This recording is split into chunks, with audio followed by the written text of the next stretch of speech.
It was a sunny afternoon, and the towering building stood proudly against the skyline, its polished glass windows reflecting the busy world around it. People came and went, their hurried footsteps echoing across the marble lobby. For the security team stationed at the front desk, it was another day of ensuring everything ran smoothly, monitoring who entered and exited, and maintaining the illusion of control in the chaos of city life. That's when they appeared. A well-dressed black couple approached the entrance, their confidence evident in the way they carried themselves. The man wore a tailored navy blue suit, crisp white shirt, and leather shoes that gleamed in the sunlight. Beside him, the woman was equally striking in her emerald green dress, paired with a sophisticated clutch and understated jewelry that caught the light just right. They exchanged a warm smile before stepping forward toward the building's main doors. But before they could make it past the threshold, a firm hand shot up, stopping them in their tracks. It was one of the security guards, a middle-aged man with a no-nonsense demeanor and a badge that gleamed as brightly as his suspicion. "Can I help you?" he asked, his tone sharp and businesslike, his eyes scanning them from head to toe. The couple exchanged a glance, momentarily caught off guard. "We're here to go up to the penthouse," the man replied with calm confidence, his voice smooth yet polite. The security guard stiffened, his eyes narrowing. "Penthouse access is restricted. Do you have an appointment or an invitation? If not, I'm afraid I can't let you in." The woman stepped forward, her tone steady but laced with a hint of irritation. "We don't need an invitation. We own this building." There it was, a statement so bold, so unexpected, that it hung in the air like a challenge. For a moment, the bustling world outside seemed to fade, and all eyes in the lobby turned toward the exchange. The guard's skeptical expression deepened, and he crossed his arms. "I think there's been some kind of misunderstanding," he said, his voice tinged with disbelief. "Why don't you tell me who you're really here to see?" The man's jaw tightened, and a flicker of frustration crossed his face. He took a deep breath, clearly trying to keep his composure. "I'm not sure what's so hard to understand," he said, his tone firm but still measured. "My wife and I own this building. Now, if you don't mind, we'd like to go upstairs." The guard let out a short laugh, shaking his head. "Look, I don't know what kind of game you two are trying to play, but owners of a place like this don't just walk in off the street. They have drivers, assistants, someone to announce their arrival." The woman raised an eyebrow, her irritation now impossible to hide. "Is that so? And what do you think owners are supposed to look like?" There was a moment of silence, heavy with unspoken tension. The guard shifted uncomfortably, realizing too late the weight of her question. But instead of answering, he straightened up, his resolve hardening. "If you can't provide some form of identification or proof, I'll have to ask you to leave. This is private property." The man reached into his pocket, pulling out his phone. "Fine," he said, his voice edged with exasperation. "I'll call someone who can clear this up." As he scrolled through his contacts, the woman turned her attention to the growing crowd of onlookers, who were whispering among themselves. "This is what we deal with every day," she said, her voice loud enough to carry across the lobby. "No matter how much we achieve, no matter how far we go, there's always someone ready to question if we belong." The security guard's jaw tightened, and his hand hovered near his radio. "Ma'am, I'm going to have to ask you to lower your voice," he said, clearly uncomfortable with the attention the situation was drawing. Before she could respond, the man held up his phone. "It's done," he said. "You'll be hearing from our legal team shortly." The guard's expression faltered, and for the first time, a flicker of doubt crossed his face. But before he could say anything, the sound of an elevator ding echoed through the lobby, and a well-dressed executive stepped out. His eyes widened as he took in the scene. "Mr. and Mrs. Carter," he exclaimed, rushing forward. "I'm so sorry for the confusion. Is everything all right?" The guard's face turned pale as he realized his mistake. The couple exchanged a glance, their expressions a mix of frustration and vindication. "We'll see," the man said coolly, stepping past the stunned security guard and heading toward the elevator. As the doors slid shut behind them, the lobby buzzed with murmurs, the lingering tension thick in the air. For the security guard, the reality of what had just happened began to sink in. But for the couple, this was just another chapter in a much larger story, one that spoke of perseverance, pride, and the unyielding fight for respect. Stay tuned, because this is where the real story begins. As the elevator ascended, the hum of the motor was the only sound breaking the silence. Mr. and Mrs. Carter stood side by side, their postures strong, but their expressions weighed with unspoken emotions. The golden light from the overhead fixtures reflected off the polished mirrors of the elevator walls, casting a warm glow around them. Mrs. Carter, whose first name was Lena, glanced at her husband Marcus. "How many times is this going to happen?" she asked softly, her voice laced with a mixture of frustration and sadness. Marcus sighed, rubbing the back of his neck. "More times than it should, clearly," he replied, his voice steady, but carrying an edge of exhaustion. "It doesn't matter how successful we are, or how much we've accomplished. Some people will always look at us and see what they want to see." Lena nodded, her fingers tightening around the strap of her clutch. "It's just, I didn't think we'd have to deal with it here. Not in our own building." "Neither did I," Marcus said, his jaw clenching. "But maybe this is exactly why we're here. To remind people that we belong, whether they like it or not." The elevator chimed, signaling their arrival at the penthouse level. As the doors slid open, they stepped into a sleek, expansive foyer. The space was a testament to modern luxury, with its marble floors, high ceilings, and walls lined with contemporary artwork.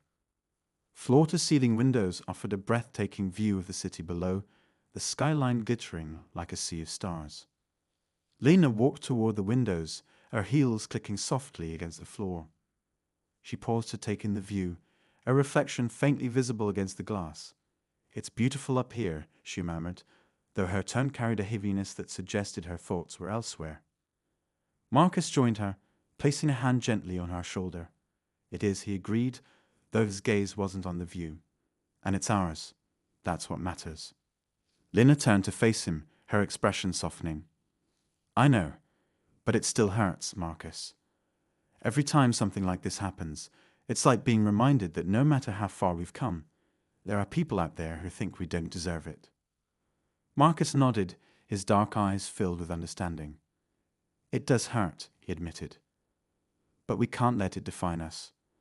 We've worked too hard to let anyone take away what we've built." The sound of footsteps interrupted their conversation.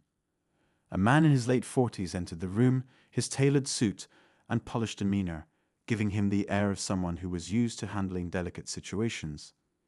It was Robert, the building's property manager.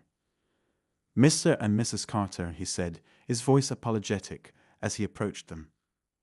"I can't express how sorry I am for what happened downstairs. That kind of behavior is completely unacceptable, and I assure you will address it immediately." Marcus turned to face him, his expression calm but firm. "Robert, this isn't the first time something like this has happened. It's becoming a pattern, and it's unacceptable." "I understand," Robert said, his tone earnest, "and I take full responsibility for it. I'll make sure the security team undergoes additional training to prevent this from happening again. The guard in question will be reprimanded, and will take whatever steps are necessary to ensure this doesn't repeat itself." Lena crossed her arms, her gaze unwavering. "It's not just about training, Robert," she said. "It's about changing the way people think. Training can teach someone the rules, but it can't change their mindset. That's a much bigger challenge." Robert nodded, his expression thoughtful. "You're absolutely right, Mrs. Carter, and I'll do everything in my power to address the root of the issue, not just the symptoms." Marcus glanced at Lena, then back at Robert. "We appreciate that, but we'll be following up to make sure it happens. This isn't just about us. It's about setting a precedent for everyone who comes after us." "Of course," Robert said quickly. "And please know that I'm here to support you in any way I can." With that, Robert excused himself, leaving Marcus and Lena alone once more. Lena sighed, running a hand through her hair. "I hope he means what he says," she said quietly. "We'll make sure he does," Marcus replied. "We didn't get this far by taking people at their word. Actions speak louder than promises." Lena nodded, her resolve hardening. You're right. We've come too far to let anyone make us feel like we don't belong. This is our home, our legacy, and we'll fight for it if we have to. Marcus smiled, pride shining in his eyes.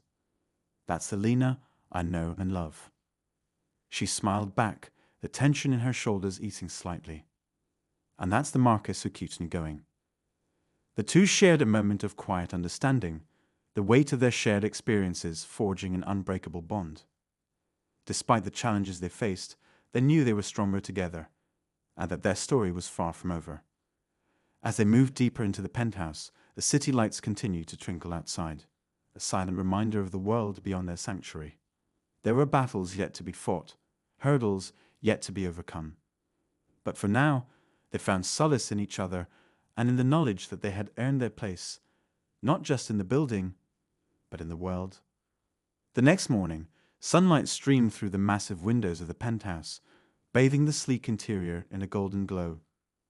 Lena sat at the marble kitchen island, a steaming cup of coffee in her hands.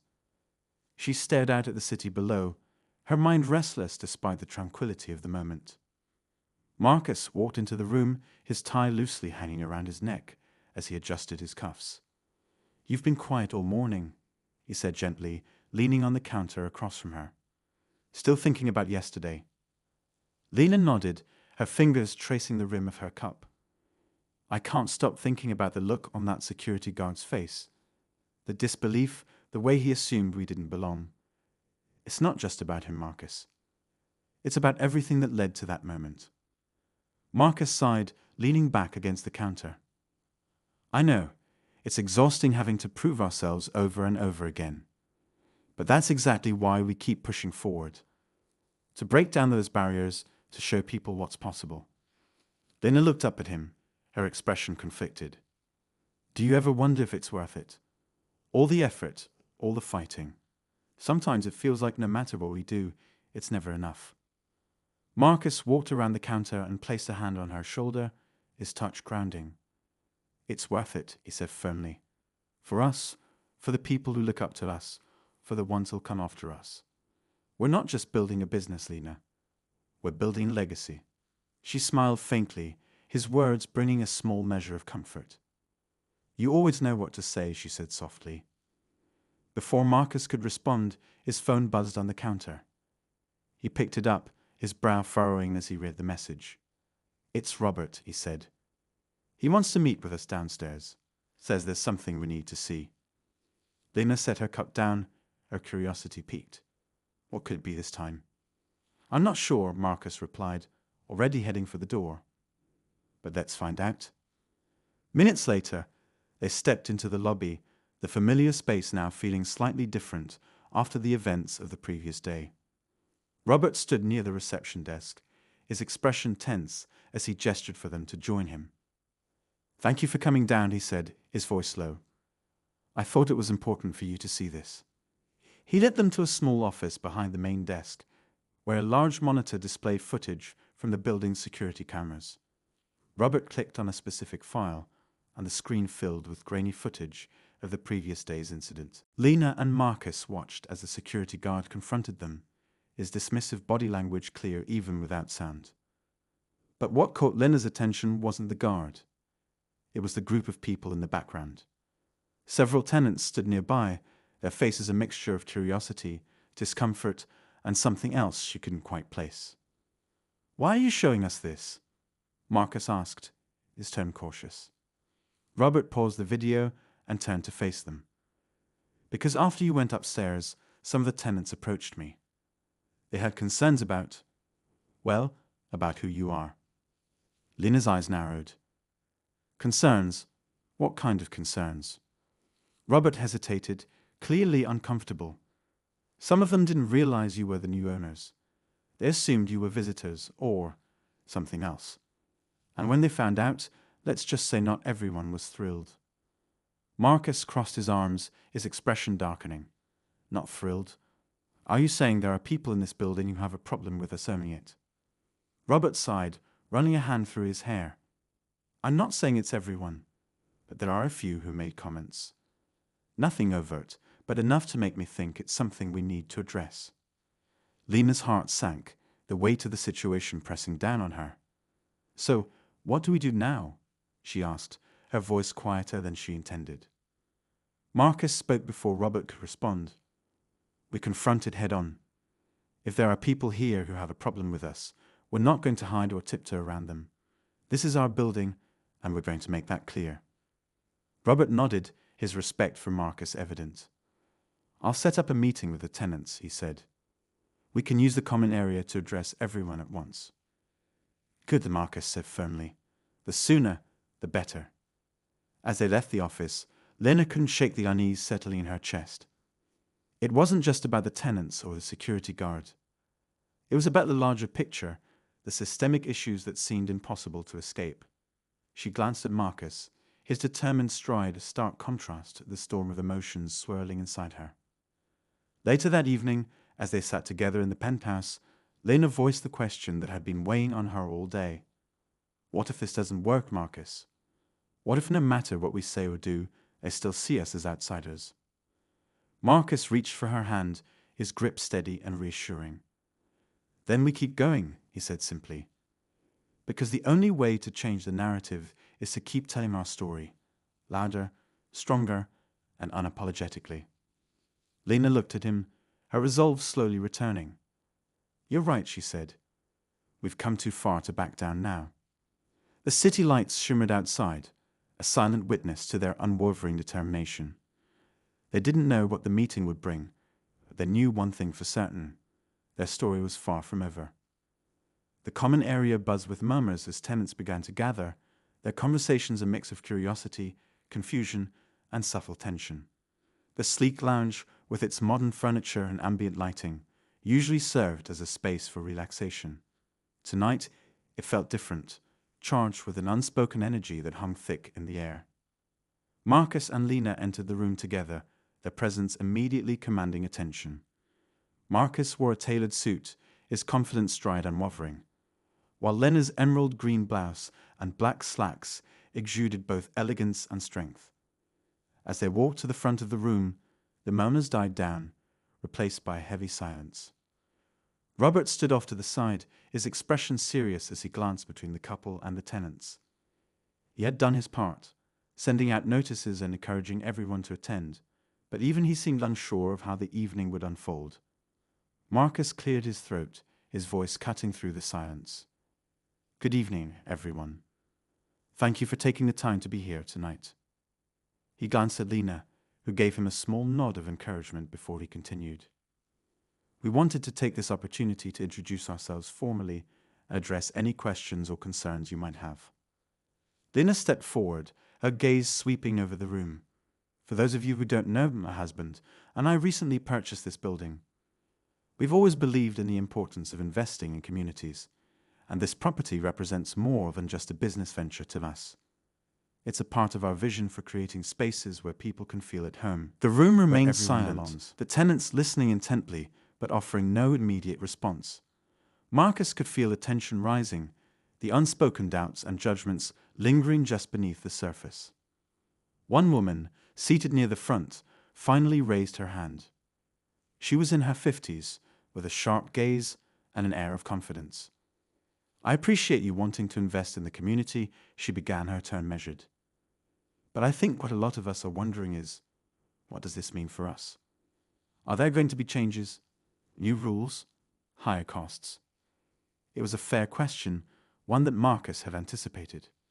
"That's a great question," he replied, his voice steady. "Our goal isn't to disrupt your lives or make you feel uneasy. Any changes we make will be focused on improving the building, enhancing security, upgrading amenities, and addressing maintenance issues. And we'll always keep you informed every step of the way." Another voice piped up from the back, this time a younger man in his early 30s. "What about yesterday's incident with the security guard? There's been a lot of talk about that, and some of us are concerned about how it reflects on the management of the building." Lena took a deep breath, stepping in to address the question. "What happened yesterday was unacceptable," she said, her voice firm but calm. "It was a clear reminder of the biases that still exist in our society. But let me be clear, those biases have no place here. We're taking steps to ensure every member of our staff understands the importance of treating everyone with respect, regardless of their background.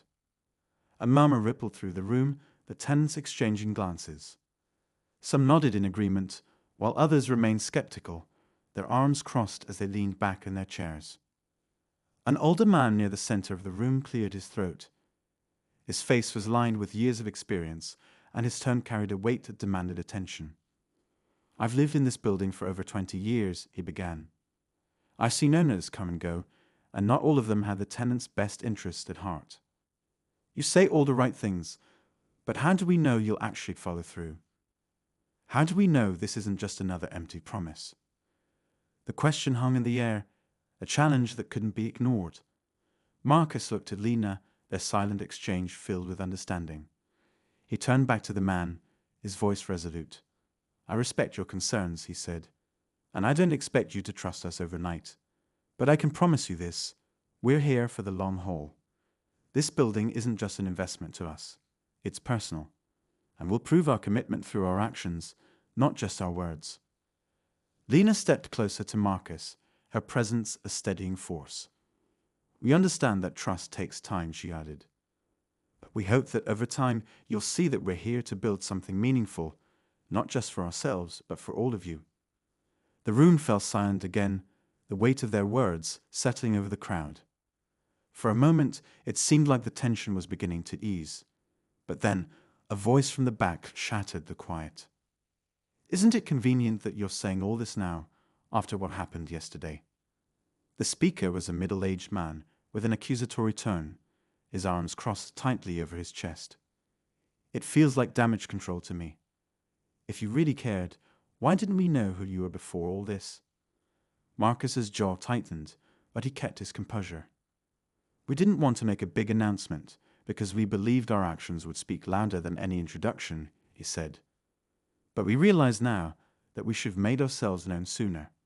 That's on us, and we take responsibility for it." The man didn't respond, but his skeptical expression remained. Lena took a step forward, her voice cutting through the tension. "We're not perfect," she admitted. "And we don't have all the answers. But we're here, and we're listening. That's the first step." The room grew quiet again, the air thick with unresolved tension. It was clear that not everyone was convinced, and the road ahead would be anything but smooth. But Marcus and Lena stood their ground, their determination unshaken. As the meeting came to an end, Robert approached them quietly. "You handled that well," he said, his tone earnest. "But this isn't over. There are still people who aren't on board." "We know," Marcus replied, his voice steady. "And we're ready for whatever comes next." As they left the common area, the weight of the evening settled over them like a heavy cloak. The path forward was uncertain, the challenges ahead daunting. But one thing was clear, they wouldn't back down. Not now, not ever. The elevator ride back to the penthouse was quiet, the hum of the machinery the only sound. Lena leaned against the mirrored wall, her arms crossed as she stared at the floor. Marcus stood beside her, his gaze fixed on the glowing numbers above the door. The tension from the meeting still lingered between them, heavy and unspoken. As the elevator doors slid open, they stepped into the foyer, the familiar luxury of their home offering little comfort. Marcus loosened his tie, his movements brisk and distracted. "That could have gone better," he muttered, his voice low. "It could have gone worse," Lena replied, though her tone lacked conviction. She sank onto the couch, her fingers absent-mindedly tracing the seam of the cushion. "But did you see the way some of them looked at us? Like we're intruding on their space." Marcus sat across from her, leaning forward with his elbows on his knees. "It's not just about us owning the building," he said, his voice measured. "It's about what we represent. Change. And that scares people." Lena sighed, her shoulders slumping. "I get that. But it doesn't make it any easier to deal with. How many more times are we going to have to prove ourselves?" Before Marcus could respond, his phone buzzed on the coffee table. He glanced at the screen, his brow furrowing. "It's Robert," he said, answering the call. "What's going on?" Robert's voice was hurried, almost frantic. "You both need to come downstairs. Now." "What's wrong?" Marcus asked, his tone sharpening. "I think someone's trying to send a message," Robert replied grimly. "Just, you need to see this for yourself." Marcus ended the call, his expression darkening as he turned to Lena. "Something's happened," he said. "Robert wants us downstairs." Lena stood immediately, her heart racing. "What now?" she asked, though she wasn't sure she wanted to know the answer. The elevator ride back to the lobby felt endless, the air between them thick with apprehension. When the doors opened, Robert was waiting, his face pale and his posture tense. He motioned for them to follow him, leading them out the side entrance of the building. As they stepped into the dimly lit alley, the sight before them made Lena's breath catch in her throat. Spray painted across the brick wall was a message in bold, angry letters. Asterisk UDONT BELOND HERE asterisk. Marcus clenched his fists, his jaw tightening as he stared at the words. The red paint dripped down the wall, a stark and hostile reminder of the resistance they faced. Lena felt a wave of nausea rise in her stomach, her mind racing with questions and fears. Robert cleared his throat, his discomfort evident. "We've already contacted the authorities," he said, "and I've asked maintenance to start cleaning it up as soon as possible." "Who could have done this?" Lena asked, her voice trembling.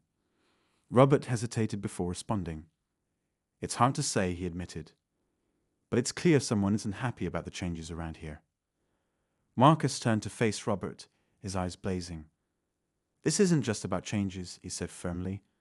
"This is about intimidation. Someone wants us to feel unwelcome, to question whether we made the right decision." "And it's working," Lena said quietly, her voice barely above a whisper. She wrapped her arms around herself, the weight of the situation pressing down on her. Marcus stepped closer to her, placing a hand on her shoulder. "We're not going anywhere," he said, his voice steady and resolute. "Whoever did this wants us to back down, but we won't give them that satisfaction." Robert nodded, though his expression remained uneasy. "I'll increase security to make sure everyone knows this kind of behavior won't be tolerated," he said. "But I thought you should see it before we take it down." "Thank you," Marcus said, his tone clipped. "But this is just the beginning. Whoever's behind this won't stop here." As they made their way back inside, Lena couldn't shake the image of the graffiti from her mind. The message wasn't just an attack on them. It was a statement, a challenge. And while Marcus's determination was unwavering, Lena felt the cracks in her own resolve beginning to show. Back in the penthouse, Lena paced the living room, her thoughts racing. "What if this escalates, Marcus?" she asked, her voice filled with worry. "What if it's not just words and a wall next time?" Marcus stood by the window, his hands in his pockets as he stared out at the city. "Then we deal with it," he said, his voice calm but firm. "We didn't come this far to let fear dictate our lives." "But what if it's not just about us?" Lena pressed. "What if it puts the tenants at risk? What if—" "Lena," Marcus interrupted, turning to face her. "I know you're scared. So am I. But if we give in now, we're letting them win, and I refuse to let that happen." Lena stopped pacing, her eyes meeting his. She could see the fire in his gaze, the unshakable determination that had always been his strength. And though her fears didn't disappear, she found herself standing a little taller, drawn from his resolve. As the night wore on, the city lights outside seemed to glow brighter, as if offering a silent promise of hope. But beneath the surface, the tension continued to simmer, the stakes higher than ever. Lena and Marcus knew the road ahead would be treacherous. But one thing was certain, they were far from finished. The days following the graffiti incident were tense. Marcus and Lena threw themselves into their work, determined to show strength in the face of adversity. They met with contractors, reviewed security protocols, and made a point to be visible around the building. But even as they carried on, an undercurrent of unease remained. They knew the message on the wall wasn't just an isolated act. It was a warning. One evening, as they sat in the penthouse reviewing plans for the upcoming tenant appreciation event, Marcus's phone buzzed with an incoming call. He frowned when he saw Robert's name on the screen. "Robert, what's going on?" Marcus asked as he answered. You need to come down to the lobby, Robert said, his voice tight. There's been another incident. Marcus and Lena exchanged a glance before rushing to the elevator. As they descended, Lena's heart pounded. She didn't know what to expect, but braced herself for the worst. When the elevator doors opened, they found Robert standing near the front desk with 2 police officers. The atmosphere was heavy, and the faces of a few tenants loitering nearby were marked with concern. Robert motioned for Marcus and Lena to join him. This was slipped under the door of the security office. Robert said, holding up an envelope sealed with tape. Inside was a single sheet of paper with the words, "Asterisk leave now, or next time it won't be a warning asterisk." Lena felt a chill run down her spine. The stark black letters seemed to leap off the page, their intent unmistakable. Marcus's jaw tightened as he studied the note. "Do we know who did this?" Marcus asked, his voice sharp. The officers shook their heads. "We're reviewing the security footage," one of them said. But whoever left this was careful. No clear shots of their face, and they avoided the cameras in the main areas. Lena clenched her fists, frustration boiling inside her. This is unacceptable. We've done nothing wrong. Why is someone so determined to push us out? Robert hesitated before speaking. "I think it's time to consider the possibility that it's someone inside the building," he said quietly. "Someone who doesn't want you here." The weight of his words hung in the air. Marcus glanced around the lobby, his eyes narrowing as he took in the familiar faces of the tenants. Some avoided his gaze, while others looked on with curiosity or unease. The realization hit him like a punch to the gut. This wasn't just an external threat. It was personal. That night, Marcus and Lena reviewed the building's security footage themselves, determined to uncover the truth. Hours passed as they combed through video after video, their frustration mounting with each dead end. Just as Lena was about to suggest they take a break, Marcus froze. "Wait," he said, pointing at the screen. "Go back." Lena rewound the footage, her eyes scanning the image. It was subtle, almost imperceptible. But there it was, a tenant slipping into the security office moments before the envelope appeared. The figure was partially obscured, their hood pulled low over their face, but Marcus recognized the distinct way they moved. "That's him," Marcus said, his voice hard. "That's the guy from the meeting. The one who accused us of doing damage control." Lena stared at the screen, her mind racing. But why would he do this? What does he have to gain? "I don't know," Marcus said, "but we're going to find out." The following day, they confronted the man, a tenant named Greg, in the lobby. At first, Greg denied everything, his voice defensive as he claimed they were targeting him without proof. But when Marcus mentioned the security footage, his demeanor shifted. "Fine," Greg snapped. "Yeah, I left the note. And you know why? Because people like you come in, buy up buildings, and pretend you're doing everyone a favor. But all you're really doing is driving us out." Lena's eyes widened. "That's not true. We haven't raised the rent or made any changes that ruled."